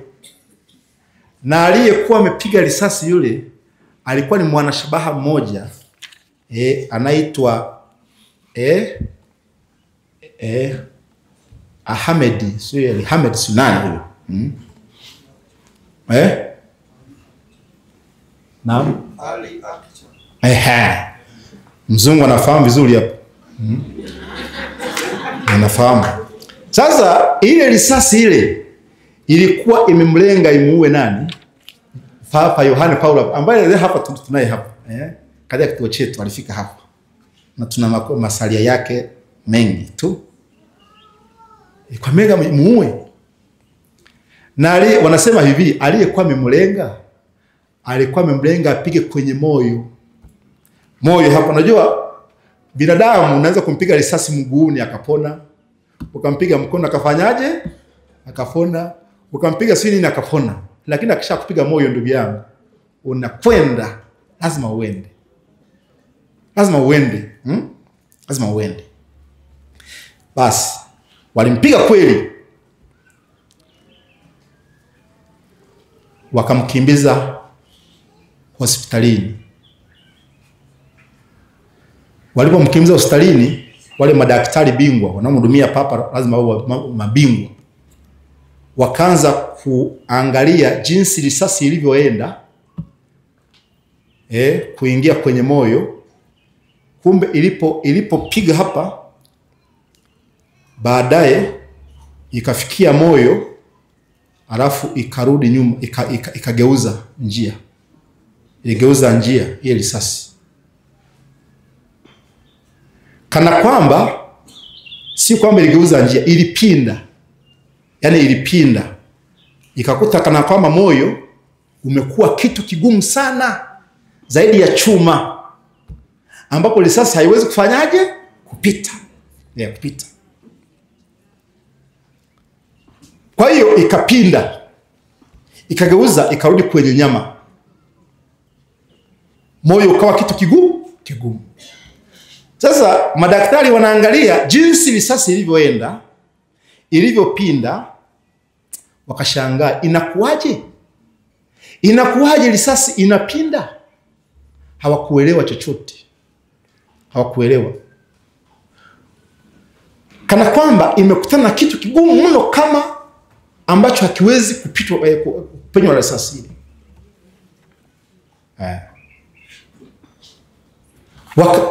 Wakamtibu mpaka akapata nafuu. Lakini hao wakaenda kumuuliza nani? Baba Mtakatifu. Hao madaktari. Akasema, baba, inakuwaje risasi ilipaswa kupenya moyo wako? Utafikiri wakati ile moyo ni kama nyama tu, sio? Sasa inakuwaje inakutana risasi inakutana moyo kwamba inashindwa kupenya risasi ile? Inashindwa kupenya. Yes, huyo nani, Baba Mtakatifu mwenyewe alielezea kupona kwake, akasema ni mkono wa Bikira Maria uliomkinga dhidi ya risasi ile kwa njia ya skapulari yake aliyovaa shingoni mwake. Kwa hiyo huyu baba anasema hivi, mimi namnukuu Baba Mtakatifu, tangu siku za ujana wangu nimekuwa navaa shingoni mwangu skapulari ya mama yetu Bikira Maria, na kulichukulia hili vazi kuwa kimbilio langu na tumaini langu. Bikira Maria kwa mkono wake alikuja kumkinga dhidi ya risasi ile. Kuvaa skapulari ni ibada. Mama Maria, kuvaa skapulari nini? Ni ibada. Ni ibada kwa moyo safi wa Bikira Maria. Ni ibada. Ibada ya kwanza ni kufanya Jumamosi ya kwanza ya nini? Ya mwezi, kwa moyo safi wa Bikira Maria. Ibada ya pili ni kwa njia ya kuvaa nini? Skapulari. Kumbe ndugu zangu wapendwa, Bikira Maria hutulinda katika hatari zote za roho za mwili, hatari za baharini, hatari za moto, hatari za barabarani, hatari za vitani kwa kwenye vita. Kuna miujiza mingi ya skapulari ishawahi kutendeka, mingi mno. Uweze kusema hata ukazimaliza. Mingi mno. Kuna kijana mmoja alikuwa kwenye maji. Walikuwa wanasafiri wakitumia makasia kuvuka ng'ambo moja ya ziwa kwenda sehemu nyingine kule kuvua samaki. Basi lakini yule kijana alikuwa amejivalia skapulari yake shingoni moja, ila kuna wengine wawili kwenye huo mtumbwi. Wakafika sehemu, mawimbi yakawa makali, yakawarusha wote, wakadondoka kwenye maji wote, watatu wote. Waliporushwa kwenye maji,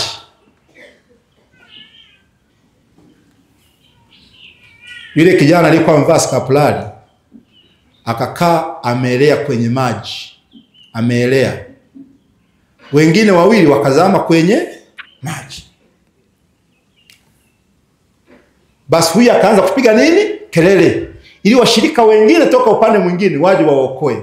Jamani, njoo mtu okoe huku, tumeanguka kwenye maji. Mpaka wakasikia sauti, wakafanyaje? Wakaja. Wanafika pale, wanakuta huyu ameelea kwenye maji, wakamuogopa.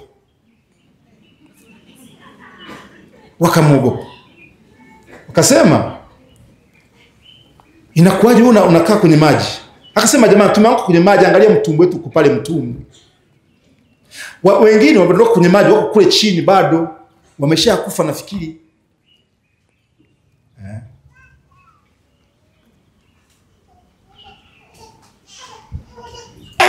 Wakawa na mashaka, wakasema hakuna, haiwezekani. Wakaanza kutumia ile kasia ile, wanamchokonoa yule nani kuona kama ni kweli au si kweli. Wewe ni fulani kweli? Asema ndio.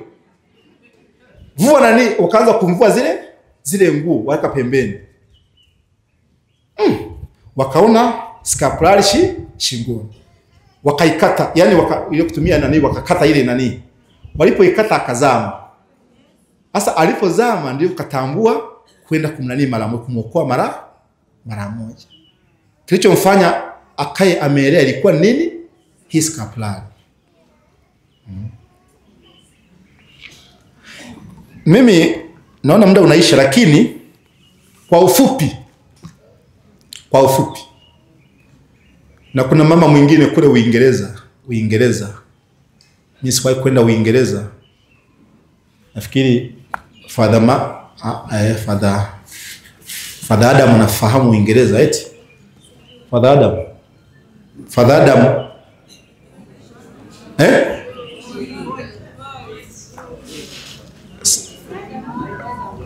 bas anafahamu. Unajua nyumba ni kama za huko, zilikuwa kama za huko wakati ule. Ni nyumba juu ya nyumba juu ya nyumba. Sasa moto ukazuka kwenye mji. Moto ukaanza kuunguza majumba ya mji. Ulikuwa mama mmoja amevaa skapulari yake, nyumba yake, anaona moto unakuja mkubwa wa nguvu. Sasa inabidi wakimbie wote. Akasema sasa mimi kwa kweli sina cha kufanya. Akavua skapulari yake, akaitundika kwenye muibo wa nyumba. Akakimbia akatoka. Moto ukaja, unawaka kwa nguvu nyingi. Ulipofika pale kwenye ile nyumba ile, ukarusha cheche toka upande mmoja wa nyumba kwenda upande mwingine. Ukaanza kuunguza kule, ile nyumba ikabaki bila kuungua. Walipokuja kuangalia, mbona hii nyumba imebaki peke yake, imebaki bila kuungua? Wakagundua kumbe yule mama ameacha skapulari pale. Skapulari. Kwa hiyo kuna maajabu mengi ambao mkono wa Bikira Maria kupitia skapulari umefanya kwa heshima ya moyo safi wa Bikira Maria. Kwa hiyo ninawaomba sana ndugu zangu, mjitolee kwa moyo safi wa Bikira Maria kwa kufanya ibada kwake Bikira Maria, kwa njia ya Jumamosi ya kwanza ya mwezi na kwa njia ya kuvaa skapulari. Kila siku sali rozari ya Bikira Maria. Sali ya rozari ya Bikira Maria. Skapulari itakufanyia mambo mengi. Skapulari. Hamna haja ya kuogopa tena. Hakuna haja ya kuogopa. Na msimuogope Bikira Maria, msimuogope. Msimuogope Bikira Maria. Hana nia mbaya na wewe. Nia yake ni nzuri sana. Yake ni nzuri sana. Jitolee kwa moyo safi wa Bikira Maria. Mpende Bikira Maria, mpende. Sali sana rozari ya Bikira Maria, vaa skapulari yake. Fanya ibada Jumamosi ya kwanza ya nini? Ya mwezi. Leo ni tarehe ngapi leo? Tarehe 30. Jumamosi ya kwanza ya mwezi ni Jumamosi ambayo inatangulia kwenye mwezi. Tumeelewana? Inayotangulia kwenye mwezi ndio Jumamosi ya kwanza ya nini? Ya mwezi. Tutakuwa na Jumamosi ya kwanza ya mwezi hapa lini? Jumamosi inayokuja. Leo 30 leo. Kesho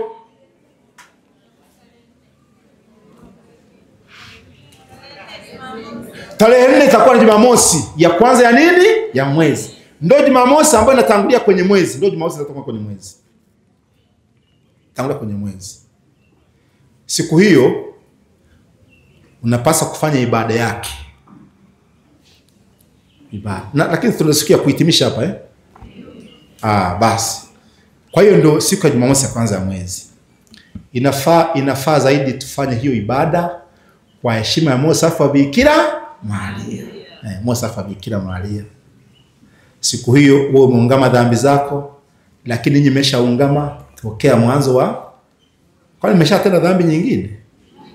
Umetendea hapa dhambi kweli? Hapana, haiwezekani. Kama umetenda dhambi, basi sakramenti inatolewa vizuri. Ungama dhambi zako. Siku hiyo sali rozari ya mama Bikira Maria. Walau mafungu mangapi? 5. Siku hiyo sali misa na ukomuniki. Hiyo ndio Jumamosi ya kwanza ya nini? Ndio ibada yake hiyo.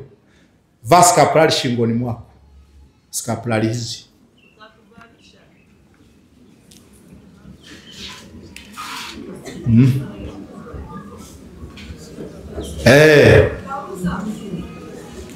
Ziko nyingi hapo, ziko nyingi nimeziona. Ziko nyingi. Mkitokea naweza kuvalisha. Unajitolea, na hiyo ni ibada nzuri ambayo Bikira Maria anaipenda na ameipigania watu wavae nini? Skapulari. Na ukishavaa ukavalishwa na padre, ikitokea ikaharibika skapulari yako, kaharibika, unatafuta nyingine, unafanyaje? Unavaa. Wanaibariki tu hapo, uhitaji kupokelewa tena. Baada ya kupokelewa, Mama Maria, naomba mfanye hivi, mpendezeshe Bikira Maria. Mpendezeshe Bikira Maria namna hiyo. Atafurahi sana na shetani atachukia. Lakini bora umfurahishe Bikira Maria kuliko kumfurahisha nani? Shetani. Mfurahishe Bikira Maria, mchukize shetani. Mama Maria, niulize swali moja, mniulize swali moja, 2, 3. Mwenye swali mpaka hapo, karibu sana. Mama, karibu. Mpatie mic aulize swali hapo. Nauliza kwamba wakati umevaa skandali na umeivaa muda mrefu, labda miaka, sasa unaumwa, wewe hujiwezi, wanaokuhudumia wakaitoa kwa sababu hawawezi wakajua kwamba hii unatakiwa ufe nayo, labda wanaokuhudumia. Je, wakati wa kufa utaenda wapi hapo? Kwanza unabidi wanaokuhudumia waelimishe kwanza. Wewe ukishaivaa uende wafundishe wengine kwamba jamani, kitu hiki kiko hivi, na wale waivae watajua thamani yake. Tumsifu Yesu Kristo. Na maswali tusiulize, najua takuwa mengi sana kwa sababu Bikira Maria anapendeza. Tumeelewana? Basi Kristo